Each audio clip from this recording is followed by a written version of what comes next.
Ahoy! Long time no see. Today I'm doing something that's a bit of a risk, because it may very well end up ruining the YouTube algorithm for me, a big mystery.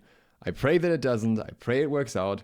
I'm going to talk about SMITE today. There will be a New World video later, but I want to talk about the patch notes for the current patch 8.9 and the bonus balance. I'm going to talk a little bit more about SMITE and SMITE on my channel in the future at the end of the video. Feel free to stick around for that. But for now, let's begin with the changes. So one of the reasons why I had a bit of a break from SMITE was because I didn't really like the state of balance as a jungle player, and I didn't really have much interest in Charybdis because I thought she was not a particularly interesting goddess. I don't really like basic attack hunters, and she also had the issue of having abilities that stop her from basic attacking. It's just like, not for me. Anyways. Let's see, or the reason why we're going to look at these is because there are actually a lot of interesting changes. I'm going to make myself a little bit smaller here, so you can see them a little better. These are the skins. The Anubis skin, pretty cool. Edgy Tsukyomi skin. The Death to Yano skin we had already seen a bit of a teaser for. And the Neon Shifter Sun Wukong as well. And first, we have some bonus balance item changes here. So this one is for Fighter's Mask, decreasing the physical power from 35 to 30 and the magical power from 65 to 60. Not really a surprise, it was just too popular early on, and they say it here as well. The most powerful pairing with Sundering Axe, because you can kind of get both pretty early, and yeah, that is gonna go. Makes a lot of sense. It's been around for long enough, I think, and more traditional starters making a bit more of a return makes sense. But it was interesting because that change was like never intended to do this in the first place. I think it was more the tier 3 that was meant to get buffed, and this was just like, we're going to adjust that value a little bit as well. Sundering X decreasing the base bonus damage from the item's passive from 5% to 3% of the target's current health. 2% of the owner's protection scaling is unchanged. Not all too much to say about this really, because yeah, it just gets less bonus damage. Has been a bit oppressive. I haven't been around for most of the Sundering X meta, so hey, at least I survived that.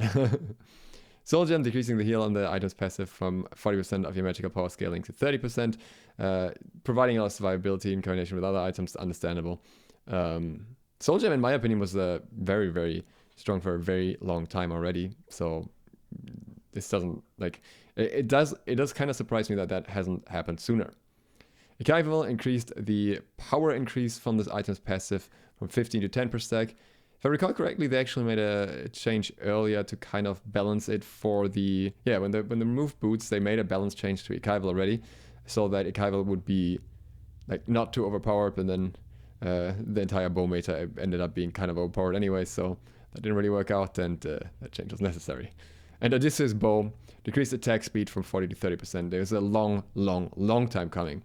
The reason why Odysseus bow was so stupidly good, even though it shouldn't be in many builds, is because of the attack speed alone, right? If you get 40% attack speed and you get a Kins, it'll always be beneficial. If you get 40% attack speed in a crit build even, usually it will work out decently because you're firing a lot more shots. The base requirement for Odysseus bow to be effective just wasn't there because it always had 40% attack speed, and the passive was always one of the strongest in the game. The bounces, if you hit multiple targets, is just the highest DPS you can achieve in any build, as long as it bounces. That seeing some nerfs finally is very warranted. That's exactly the nerf that I expected it would get as well. I actually thought they would only nerf it down to 35%. Now, that is a very significant cut because there's a lot more other items that get into that attack speed range and provide just more beneficial stats for certain synergies, especially if you're looking at stuff like crit, but also just like, you know, the bow meta, the bow build meta. Void Shield decreased physical protections from 60 to 45. I think this was also a recent change with the... There was a recent change to Void Shield. Was it long ago? I don't even remember. My memory is failing me on that. But this one I think is primarily targeted at the jungle warrior meta as well. Actually, say something about it here. Assassins back strong options to tanky warriors. Yeah. So Void Shield has always been good in that regard because it has the tanky stats, but also as a damage reduction. When we went from the Shifters meta, a lot of pros were already saying this, that the next thing we'll probably see is a Void Shield meta, and there we were. Stone Cutting Saw, decrease the physical protection buff on the item's passive from 7 to 5 per stack, from 25 to 15 in total. It's a cleaner number anyways. And the physical protection shred debuff is not changing, staying at 7 per stack. So again, something that targets especially, you know, the AA top tier junglers like Cyrus and stuff. I predicted that nicely, by the way, when I was saying which gods are gonna rise to the top. AA warriors. That happened quite as expected. And Stone Cutting Sword was also already tweaked, I think nerfed, when the boots change came, in anticipation for the dominance that may occur as a result of it. But I guess that wasn't enough for the warrior specifically. And then we have Winged Blade. Decrease the health from 250 to 200. Again, reason also being for the tanky junglers, high mobility, high escape potential through it, or engage potential if you get slowed on the way in. Bit unfortunate. I like Winged Blade in that state for other gods. Like for example, on an assassin or on a guardian, I thought that the stats here were not an issue so much, but sometimes it's just one particular class in one role is enough to break an item for it to be warranted.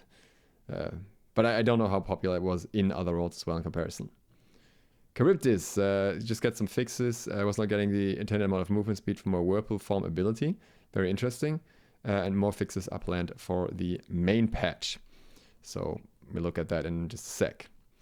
Gilgamesh. Still getting nerfed. It's never ending. I actually don't know. I wonder how many nerfs Gilgamesh had at this point. It must have been like 7, maybe. I don't know. It's been so many. But if you look at the individual nerfs, it's probably way more even. So what we get this time. Winds of Shamash decreased wind wall slow from 50% to 70% to 50% at all ranks. Yeah, fair enough. Increased cooldown from 90 seconds to 110 seconds. I think that's also reasonable considering the amount of control it provides in a fight. Yeah. The difference between a bad and a good Winds of Shamash is gigantic, but if you can get a good Winds of Shamash off, then it can really turn a fight. And it's really hard to get away as well. So I think having that on a higher cooldown that corresponds with that is fair. Dropkick, decrease initial hit physical power scaling by 50 to 40%. And decreased burst hit physical power scaling by 55 to 45%. Are they really saying by? I'm actually gonna Google that because I don't know Gilgamesh's scalings anymore. I feel like that's a typo. Is it really that much more? Let's make sure. Oh yeah, it was a typo. From. Jesus, that was confusing. I was like, does this really scale almost like 185% in total? No, it doesn't. It was 50% and 55% before. I was like, then it would have been no wonder it was so OP. But no, it's just a minor decrease. Like it's still a significant 10% here and 5% here, but not 40 or not 50 and for 55%. Wait, no, I even reading it longer. It would have been even more. It would have been 190. No, it's not. It's not 190. It's 15%. And then Hero's Advance decreases the vision range that allies become buffed within from 150 to 110. So the damage range stays the same, but the buff range is smaller, which is fair because that was a massive area for a non-ultimate ability in terms of the benefit it provides. Then we have Morgan Le Fay. Dark Enchantress continues to weave her powerful sigils. Morgan Le Fay is one that I definitely underrated, that I thought was just going to be like Anubis, but that actually carries over well to higher levels. Apologies to the people that I had disagreements about that with. First of all, Sigil Mastery. Increased cooldown from 12 seconds to 13 seconds. Yeah, and that was super short in the beginning. This one makes a lot more sense, given the potential of the ability and the CC of it. Increased HP of the clone. Increased the HP that the clone has from 10% of Morgan's health to 30% of Morgan's health. Very interesting. So it's not always going to get one shot anymore. Tank Morgan Le Fay incoming, I don't know. But definitely a very interesting change. And along with that, increased the power of the clone, or the power the clone has, from 50% to 75% of Morgan's. Catherine pointed out to me that is not quite how it works, apparently, because apparently the clones, like it may work like that for the power, but the clone has a basic attack with scaling. So the increase is actually not quite as high as it reads here, likely. But it's still going to be a significant enough damage increase. I think especially the potential that you could somehow make like a tanky clone that the enemy really has to like focus down with like 3 attacks or something would be really funny. So I think that's a very interesting one. We have Shroud of Wildfire, increasing the cooldown from 13 to 14 seconds. I don't even think that's like the angle. Like I think Sigil Mastery is still going to be the oppressive one. That 1 second cooldown, I guess, but I don't think that's a big deal. And then consuming power, decreased health heal per hit from 6% to 14% to 6% to 10%. So really just taking away some of the survivability in late game. Given her performance, everything, in competitive and everything as well, like popularity there, I think that is warranted. And now, speaking of performance popularity, Cyrus, the Broken One, has finally lived up to his name. As I said, that one I predicted 100% right, different from Morgan. Sickle Strike, increased cooldown from 5 to 6 seconds. That is gonna be impactful, but it's still a very short cooldown anyways. And Spirit Flay, increased cooldown from 10 to 11 seconds. This alone, I would say, would not be enough, but obviously there are the other changes, the other item changes that all affect, especially gods like Cyrus. So I think that is fair enough. You'll have to see how he is after those changes plus the other changes. And then there will be more changes. Then we have Persephone, decrease the movement speed of the flowers by 10%.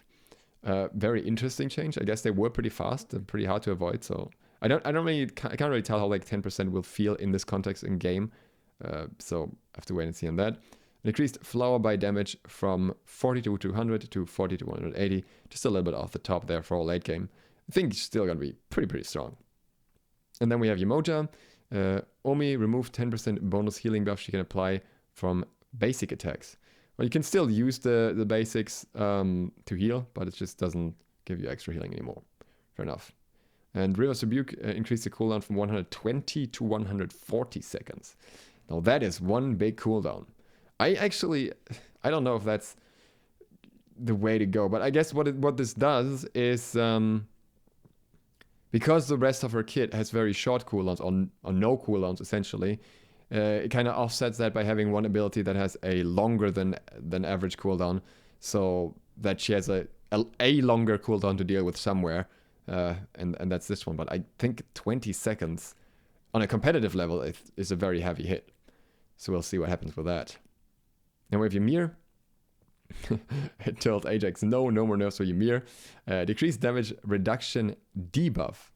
Ymir applies to enemies from 15 to 10%. I didn't even know Frostbite has that, so fair enough, I guess. And then we have the actual full patch. So this one, we got a lot of skins. I want to quickly point out the Nuwa one. How cool is that? That is such a cool looking Nuwa skin. And I don't even know what's up with this Nemesis skin because it just looks like another Nemesis skin that we already had. Is it the recolor? I think it's a recolor. Yeah, that's on the Battle Pass. So with these 3 on the Battle Pass, and this one is still on the Battle Pass. The Discordia one also looks pretty cool, and a pretty cool one in the Odyssey for Huyi here. And then I wanted to show this one, Toxic Tide. I really like, and this one we have to look at full scaling. You got another Teenage Mutant Ninja Turtles. Check this one out. This is Ching Tian. I love it. I think it's great. I think it translates over very well. So we got Krang, Xing Tian now. And we got Jurassic Slasher Canoe, so also cool. But yeah, with that, we move to the balance changes. Now, first we have some quality of life. ranked requirements have been changed. So, level 30 remains unchanged for Conquest. But you have to have 20 gods owned at Mastery level 2. So you still have to get a few gods and you have to get a little bit of mastery on them. And you have to have 30 normal PvP Conquest games played. I did not know that that was not a requirement. Somehow I thought we had a 50 games played requirement, but I guess not. I guess you could just play Joust forever and then start playing Conquest Ranked, and then that's how it would go. On one hand, this will increase the quality of the matches you get. On the other hand, this will decrease the number of matches you get, which could also end up decreasing the overall quality because it makes the player pool for ranked once again smaller. But my thinking here is that somebody who has not got, well, for a Smurf, maybe this one is a bit annoying, but hey, play on your main. But somebody who's not got like 30 normal Conquest games under their belt is probably gonna be a detriment if you get them in your ranked game. So overall, I think it's probably the right choice. And then we have Joust, level 30 unchanged. Now you have to have 14 gods and Mastery 2, and you have 30 Joust games played. So basically the same concept. Duel obviously doesn't have that because Duel, you're just on your own and there's no Duel casual mode. Interesting changes. We'll see if they play out better or worse. You can now block players while in a game by just typing block and then the player name. That's pretty cool too. And some fixes regarding blocking in general. Shift the shield. This item will now display 2 different colored icons for the 2 different buffs. Alright, so visual clarity for Blackthorn, Shift the shield, and then Bracer of Radiance gets its own mini map icon. We got a bunch of bug fixes. I don't think there's anything too like game changing in here. Or rather, there's a lot of stuff for Charybdis here that is game changing. So I don't think we need to go through all of this. It's just mostly glitched interactions, I think, where the ability will like cancel and stuff. Just making sure that I'm not missing any of them. But yeah, you can look at them for yourself if you want to know them all in detail. This is interesting. Fix an issue where the charges of this ability ignored enemy knockback immediate states, because I've never seen that. Like I tried around with that, but it didn't seem to ignore that. But I guess it must have been like specific states.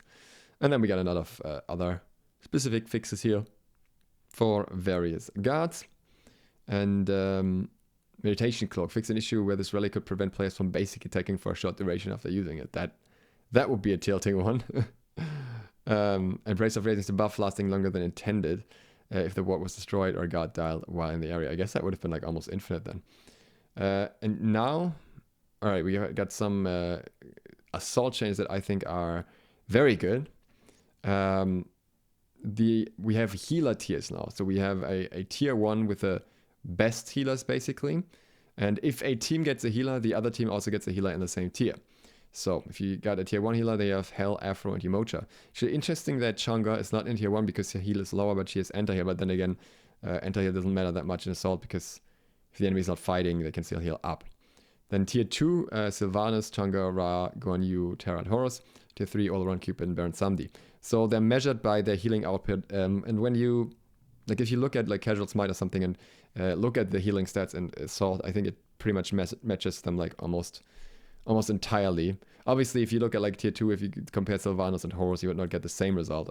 But yeah, so they have like different areas now to make it a bit more fair, which also makes Assault a little bit less random at the same time though. But the really, really big changes are not in Assault. They're here. They're in Conquest. And they're so thick that it's going to be hard to like go through them in detail because it'll fundamentally change how the game feels. So the lowest XP split bonus is increased from 0.25 to 0.35. Originally implemented this mechanic in the 5.13 mid-season update. After 2 minutes on the game clock, the lowest XP level bonus will turn on. This gives the lowest player on your team now a 35% increase to their shared XP only, not to solo XP. So the support is getting more XP. So in a two-way split, where both players will get 120 XP in total, The higher level player, the ADC, would get 60%, whereas the other one gets this multiplier of 35%, and the support would therefore get 81% of the XP. So still less than killing it on their own, but a good amount more. In some situations, you will have to share XP, so like the support has to go somewhere. So that should help them. And yeah, 3 split is here as well, but yeah, whatever. Really big one. Speed buff is getting the base movement speed bonus increased from 5 to 8%. After years and years and years of Iris hesitating to buff that, I think this is already the second buff to jungler mobility in a relatively short time span now. Obviously makes sense because everyone has movement speed very easily in early game now. Even hunters, like even if they're stacking, still have movement speed very early. But I didn't think I would see that day, and this one was the one where it's like, okay, I gotta talk about these patches. I gotta make a video because that is just very, very exciting in my opinion. Then we have spawn times changed for damage, mana, speed, and void from 20 to 15. So that will once again change the early rotations. But then on the other hand, you have the green buff, having the spawn time move back from 20 to 35. So that should make it very clear to players not to go for the green buff at the start of the game, essentially, but rotate for that later on, or let the jungler do it or whatever, so that these ones are the ones that are being prioritized. And I think the reason they did this is because basically on high levels of play, it was determined that it was not worth going for green. But then if you had one player that wasn't that good, he could like mess it up for everyone else by going for green, and then you'd have your early game ruined, your team tilted, and yeah, everyone's frustrated. So changing this just takes that idea away, right? You can't just go for green anymore because it's not there. And then the back harpies also spawn earlier to correspond with that, moving them up from 25 seconds to 20 seconds. Also, all minions have been balanced. And this also because the minion spawn isn't changed, right? This means that essentially everyone gets a little bit more XP earlier, and especially the jungler who can clear the camps afterwards, the harpy camps. So that is very interesting. All lane wins decreased XP scaling reward from 5 to 4.5 per 3 minutes, so the increasing XP, and the gold reward from 0.75 to 0.5 per 3 minutes. Swordsman and Brutes decreased base XP reward from 45 to 44. Okay, that's a small one, but then again, you know, it's still 3 per wave. And Archers decreased the base XP from 25 to 24, so 6 XP per wave in total. And jungle buff, monsters, buff holders, and both minis increased XP scaling reward from 9 to 12 per 3 minutes. So the mana camp goes from 27 to 36 because that's just an individual camp. Very, very interesting. So 9 increase in total on those, and 9 on the mana camp as well. Heavy shift in favor of the jungler. Like when you and harpies, the small harpies here as well, from 22 to 24 each. When you like hear some of the comments that people like to say lately about the state of jungling and junglers, they were very convinced that junglers were finally balanced and finally okay through all these nerfs. This is especially looking. I think Mifflin was talking about this. Like junglers have always been broken, and now they're okay or something. And I was a little confused. But it looks like the overall sentiment of the balanced team at Hi-Rez, at least, is still that junglers were underpowered after this and were underperforming and needed buffs. And I agree with that, obviously. Like, I mean, it didn't feel good to play jungle because the early leverage that you could have as a jungler just wasn't there, and then there was not enough of a reason to really be a jungler, I would say. Alright, that moves us to the item changes. Belt of Frenzy increased attack speed buff from 15 to 25% because people are playing too safe. Fair enough, I like it. I always like frenzy buffs. And the same goes for the upgrade, I also like that. Heavenly Wings decreased cooldown from 140 to 120 for both normal and upgrade. I think that is fair. I think It's still yeah. What they're pointing out here, it's still not the same cooldown as an ultimate basically, but it's a better answer to slow this ways. Slows this way, and I find that there were way too many situations where once upon a time you used to buy sprint because that was just the best counter. Bastet, old kit, Nemesis, whatever. I don't need to go on there. A bunch of guards that are just slow heavy and countered heavily by having anti-slow, and most of the time it was still not worth building Heavenly Wings over things like even Shell, you know. And I think that being tackled, that being changed, should be a good thing. And like just having it more accessible and therefore more usable. I think that's a good change. I'm actually surprised that it took so long with that one. And Horrific Emblem, on the other hand, getting a cooldown decreased from 130 to 110 seconds. This one is very interesting because I feel like, especially in solo, that could be like a very aggressive option that you could look towards on support with such a short cooldown, which I really like.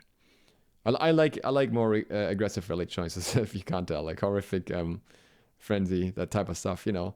Things that just make it so that you have a go signal for your team to go in rather than everyone going defensive. Shell added the effect, all allies take 20% reduced damage from basic attacks for the duration. The upgrade still has the same effect of 50% unchanged. So just so that even if you just build the tier 1, you have a little bit of reduction in that regard. I think that's fair enough. I think that's a reasonable change. And yeah, I still think that Shell, you know, is very good. But as they point out here as well, it's the upgraded version that you're looking at if you want to use it. And yeah, making the base version a little bit better. I think it's a good idea. Mutation Cloak, decreased cooldown from 160 to 140 seconds, and same for the upgrade, and the cooldown reduction per tick from 0.5 seconds to 1 second. That's big. Let's see. I don't know. The cooldown is still relatively long, and it's still like a bit of an odd one to pick up, like niche scenario-ish, but I do think these are interesting changes to relics overall, and we'll see what rises to the top after that. Then we have, oh god, this is gonna be tough to read. The Benevolence Rework. 100 health, 10 MP5, 7 HP5. Every second you are not near an ally, you gain 1 stack of Benevolence, stacking up to 50 times. For each assist, you gain 4 stacks, which, to my understanding, includes minion assists, or to Twitter's understanding. And while near a damaged ally, you spend stacks to restore yours and their health equal to 0.15% of your maximum health. For each stack consumed, you gain 1 gold. So, if you have 50 stacks, then you get 50 gold from this, and you get 7.5% healing, I think, if I'm looking at it right. I think you and your ally both get 7.5% healing if you have maximum stacks. But you only get gold if your ally is damaged. And I don't even know what happens if you're not damaged, but I guess you still get the gold anyways, and you just don't get the heal. From what it sounds like anyways, because otherwise there's no reason to spend the stacks, right? It's like Baba Yaga house. When you're full health, it's not going to use the healing stacks because there's nothing to heal. So it's basically turning you into Baba Yaga's house, and you get money for it, which is really odd. And I don't know what this is. It seems to be worse gold-wise, to my understanding, especially because it's so conditional. You might be running around with 50 stacks sometimes. You might be having an ally that hasn't taken damage. You know, there are multiple scenarios where this could not work that well. It's 24 gold per wave. So, yeah, I think you get more out of Sentinel's gift overall. It's a bit of a strange one, but that's one, like, you know, I have to feel it to see how it works. Support starters are still a mess, but I guess Benevolence needed to go. It had to have its own identity and not just end up being like a better Sentinels. Then we have Bamba's Dagger. Added 15 magical power and 10 physical power. Now this makes sense to me from the perspective that Bamba's Dagger's reasoning for not having power initially was that it is an item that you can build with tier 2 boots, and that's how you get your power there and you get your early mobility. With boots no longer being in the game, that doesn't really matter. So instead, it gets this benefit, which will give it some better clear as well, which is nice. So I overall like this very much. Then we have War Flag.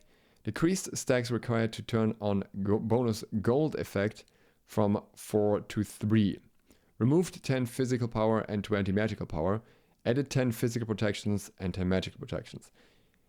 Bizarre journey of this item. I think the gold effect is still awkward. One stack is not really going to make a difference. It's just super hard to get the bonus gold effect from an enemy on most guards. And even those who can use it well, like Sylvanas and stuff.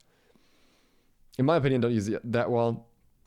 Shifting the stats here kind of makes sense with the protections instead, but the idea was that it was an aggressive starter, so I don't really know what to make of that. So yeah, I'm still not sold on War Flag. I don't think I'll ever be in the current form. Arondight decreased base damage from 40 to 20. Increased physical power scaling from 30 to 40%. Now reads, when first striking a revealed target, they take an additional 20 plus 40% of your physical power. Am I misunderstanding this? Because this doesn't make sense to me on in how it's phrased. What is up with the phrasing in these patch notes? Let me just make sure that this is okay. Right. So the base damage. This is specifically referring to the base damage of the ultimate, of the proc after the ultimate. This is not referring to any damage on the item itself. That is still 75 physical power and 10% cooldown reduction. But instead, the hit-on-hit effect scales more with your own damage, with your own power, and less with the base damage, which would mean that you get a 10% increase. So if you had 200 power, then you would do the same damage. If you had more than 200, then you would do more damage. I don't know. 200 power depends on the item, but I think so. It sounds like quite a lot. It sounds like you'll have to get quite far into the game for this to have a significant impact. Fair enough, I guess. They just wanted to be a late game burst item or something, but yeah, they argue that as well. So they want to have that late game burst to go through the tanks. But I wonder if 10% extra scaling is gonna be enough, because really it's like how much power are you gonna get as an assassin? I think the scenarios where you actually end up like, say, above 300 power, that'd be like 30 damage. They're rare. I don't know. Well, we'll see. But it compared to like the output of damage from like a late game hunter, I feel like 10% extra scaling is just not that big. That's my thought, anyways. And then we have Brawler's Beatstick, increased the physical power from 40 to 50. I think once upon a time this used to be like way lower. It's interesting how like some items really shifted in power. Very interesting. I like Brawlers anyways. I want people to build Brawlers. So this encourages doing that again after like some other items were buffed as well in power and some other maces and stuff. So that balances it out a little bit. I like it. Heartseeker increased the bonus damage from this item's passive from 2 to 5% to 3 to 6%, which I revert. I was gonna say, I think I recall these numbers.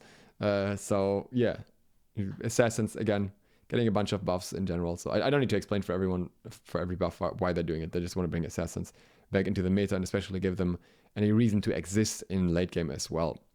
Jotunn's Wrath decreased cost from 2,350 to 2,200. Unheard of. Very early access to that. That's going to be huge. That might be Honestly, one of the scariest changes. If Jotunn's is gonna get rushed a lot on a lower price tag, watch out. And higher movement speed in the jungle, and more XP in the jungle. Crusher increased physical power from 30 to 40. You know what's gonna happen? I'm telling you now. What's gonna happen is hunters are gonna realize that this item has great stats in combination. They're gonna start building it again. And it's gonna get nerfed again eventually or something. It's gonna be like the Medusas and Ullers or whatever. It's just popping back in with the Crusher. No, I don't know if that's actually gonna happen, but I'm always afraid when hybrid items get buffed that they actually end up not in the hands of the assassins but the hunters instead, because they have a good stat mix, and then the only way to prevent it is by restricting the item to melee only. Transcendence increased physical power from 35 to 45. So with the pace of conquest changing without boots, the stacking item saw a large fall-off for both assassins and hunters alike. They are aware that it affects both here, and that's good. So that will hopefully do quite a lot. And I would be interested to see if we can get Transcendence back into the hunter meta. We're very far away from what it would require for that right now. But with the other items that were nerfed, the attack speed items and stuff, it could be interesting to see what direction the builds are being taken in. A Willish. Summon Sakura decreased base damage from 80 to 280 to 80 to 300. So unimportant. If you hard engage with Suku, that's like you're already in a position where you're winning the game. Doesn't matter at that point how much damage you do. Moonlight Charge, on the other hand, increased base damage from 90 to 250 to 90 to 290, a 40 increase. That is huge. Obviously, same scaling at early levels, but that means her combo just has a lot more impact, which I like. I like a lot, especially along with the other buffs. Bakos, the belly flop decreased cooldown from 16 seconds to 16 down to 14 seconds. Bakos is just struggling. They've been trying so hard to make him like more viable in Conquest, and it just flops every time. Heh. See what I did there? Yeah, maybe this will be the one. I don't know. We'll find out. And Bakasura. Regurgitate. Increase the simultaneous duration from 1 second to 1.5 seconds. Revert. Good. Because the 1 second felt too short. 1.5 seconds even feels short given the relatively like long animation of the ability. So fair enough. Increase cone attack buff duration from 5 to 6 seconds. Also revert. He went from being like very oppressive. Oh yeah, that's what we mentioned here. Like from being very strong in season 8 to not so oppressive. So I think those changes are warranted. They're buffing my old mains. They're buffing a Willish, they're buffing Bakasura. Let's go. Chuck, basic attack speed buff per level from 1.0 to 1.2. Also sick. I like Shark buffs. And Torrent, decreased cooldown from 13 seconds to 13 down to 9 seconds. That one is very interesting because, you know, one of Chuck's problems is just that in late game, he uses abilities and then he doesn't have much to do in a fight anymore. Because the cooldowns also, you know, he's not an Osiris who can just spam and stuff, but 9 seconds, that makes a pretty big difference in my opinion. If you get some CDR along with that, get that down to basically like almost 5 seconds, you can just swing around. I like it. ESET, Circle of Protection, increased damage mitigation in the circle from 20 to 25%. Revert. Honestly, I'm a bit surprised because as far as I'm aware, ESET wasn't even necessarily too weak, but I'm not sure. It's just not valued, I guess. Ganesh, Turn of Fate, decreased cooldown from 16 to 14 under 12 seconds. Pretty significant buff once again. He's flat reduction by 2 and then a further scaling reduction for every level. That's big, and I think the ability is pretty nice. Like it's, especially if you can get away with some aggression. I mean, some people like to get away with a lot of aggression on Ganesh and build full damage, but you know, it just may mean that you can use it like, if it's max, you can use it twice per wave, maybe. Could be cool. Geb, this is also very interesting. Cataclysm. This ability now deals base damage in addition to the percentage health scaling. You will not have any magical scaling. This is now 120 to 720 base damage. This is not true damage. This is magical damage, okay? This gets reduced. And then deals 15% current health damage at all ranks, decreased from 15 to 35%. So on the first rank, you just get flat 120 bonus damage. And then on the higher ranks, you don't get any extra. But the damage output, Flairbo did some calculations for that. In almost every scenario, this number ends up being higher. If you want to see the calculations, you can hop on his Twitter. I think it was like 2,500 or something HP where it makes a difference, but like it was a lot anyways. So I think this change is a good one, and I'm looking forward to seeing the Gab burst montages of Damage Gap and Gab Jungle. I really want to see it. So I'm very excited to see this change. This is like a very unexpected change to me, but I really like it. Hell, stance attunement. Fix an issue where this was not providing Hell with increased healing to her allies while attuned to light stance. Interesting. Decrease the amount of healing Hell provided to herself and allies when fully attuned to light stance from 20% to 10%. So it didn't actually work, and now they're just nerfing it to half because they're not sure how strong it's going to be if they just switch it on. So let's find out. Ho Yi, Mug of the Golden Crow. Crow? Increased damage increase for every 10% of missing health from 1 to 5 to 3 to 7%. That's big. That and Kins. What HP are you talking about? Decrease cooldown from 18 seconds to 18 to 14 seconds. I always thought that cooldown was weirdly long. Like when you use it in a fight, you really had to commit, and if it got on the wrong target or something, you were done for. So I like this change. Horus, Updraft, increases the bonus damage of the gust attack from 14 to 50 to 20 to 60. Yeah, I mean, that's a little bit, I guess. It's not bad, I suppose. And then Protector Surge, increased healing from 50 to 250 to 70 to 250. That I think is big, because the problem with Horus healing is that in early it's so low that it's like you kind of have to level into it if you really want to actually provide healing. But if you level into it, then you can't provide the same aggression, the same shred that you would want on Horus. And giving it a little bit more on the first rank especially means that is less of an issue. So I really like that change. And then we have Sylvanas with a minor rework. Nature's Bounty, new passive ability. You may remember that this was in the files. When Sylvanas abilities hit or are deployed, a seed pod appears at that location. When Sylvanas picks up this seed pod, he restores 2.5% of his mana, as well as lowers his cooldowns by 0.25 seconds. At level 20, this cooldown reduction is increased to 1 second. Wait, so it's a sudden increase at level 20. That's interesting.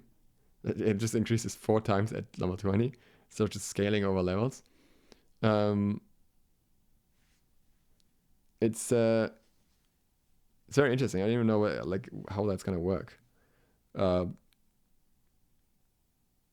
You have to strategically play around that somehow and just walk. I don't know, leave the pods, and then I don't know. It's weird. It's a very, very strange one. I actually thought the old passive was better than that because he's a tank and all, but I mean, Sylvanas shouldn't really struggle with mana if you have your plant down, so that's what I'm confused about. I feel like he can now always basically just restore his mana all the time. Yeah, a bit weird to me, but I'll take it. It's interesting. And we have Uller, Bladed Arrow, increased physical power scaling from 70 to 80%. Wield axe and wield bow, increased attack speed on the bow from 5 to 25 to 10 to 30%. Flat 5. Increased physical lifesteal and axe from 5 to 25 to 10 to 30%. Flat 5. And again, Crusher buff. I want to see Crusher Uller with buffed stats. Very interesting. So overall, a very interesting patch, a very exciting patch in many ways. Even though there's no new god or anything, I thought the patch was really cool. I thought the changes were really cool, so I wanted to talk about that. yeah. On the topic of Smite in general and me uploading New World all the time and stuff, I've talked about this briefly, but I wanted to address that a little bit more. So I am currently trying, and it's working so far, to get into the algorithm for New World, so I can make New World content. And I know that YouTube is very fickle about uploading content for 2 games. No one knows how the algorithm works, but there are certain like risks basically, because you get classified as an expert for 1 game and yada yada yada. Don't need to go into that much detail, but that makes it very hard for me to upload Smite content and also work on Smite content at the moment anyways. So realistically, I don't want to get your hopes up that there will be any significant Smite content in the near future, at least until New World's release. I have no idea what will happen after that. At the moment, I'm enjoying New World a lot. I'm enjoying like all the theory crafting around it. It's very new and fresh, and I think I needed a bit of a Smite break. I know Solid Double J made a video not too long ago where he talked about him taking a break, and I could relate to some of his points, not all of them, but I mean, it is a game that I've played for 8 years. I think I will probably play Smite more again at some point. That, like, knowing myself, Smite is just a game I go back to even if I take breaks. But I don't know. I don't want to make any promises. I don't know when that will be, how that will be. And yeah, at the moment, I'm just going to be focused on New World content, at least for a while. And I hope that's understandable.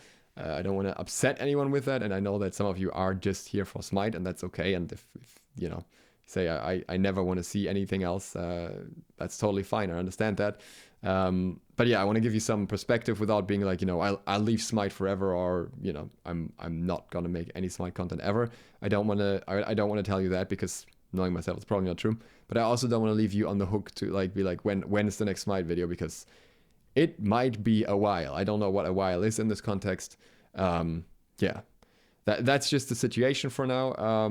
Yeah, if you support my New World videos, I'd obviously greatly appreciate that.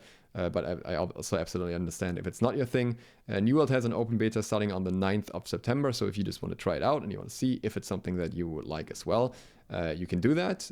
Then maybe the stuff that I talk about will be of more interest for you. Maybe not. Maybe you'll not like it. I really like the combat in New World because it in many ways is similar to Smite, but it's also something different that I haven't played before. But yeah, that's my perspective right now. That's how it's going to be looking in the very near future. And if you haven't noticed it yet, I would recommend checking the description, because if you're quick, then you have a chance to get some skin codes for Smite. And that is it. Yeah, I don't know what the future brings. I'll just take wherever the winds carry me, and you will find out if you if you keep watching my channel, and otherwise you won't find out. That's where I'm at. All right. I will probably try and play the new patch, but it might be like on stream or something. I don't know, because there's some stuff I really want to see how it feels. Just as an assassin main, as a jungle main, I think these changes make Smite a lot more appealing to me again than previous ones did. So yeah, my curiosity will probably get the better of me. With that, thank you guys so much for watching.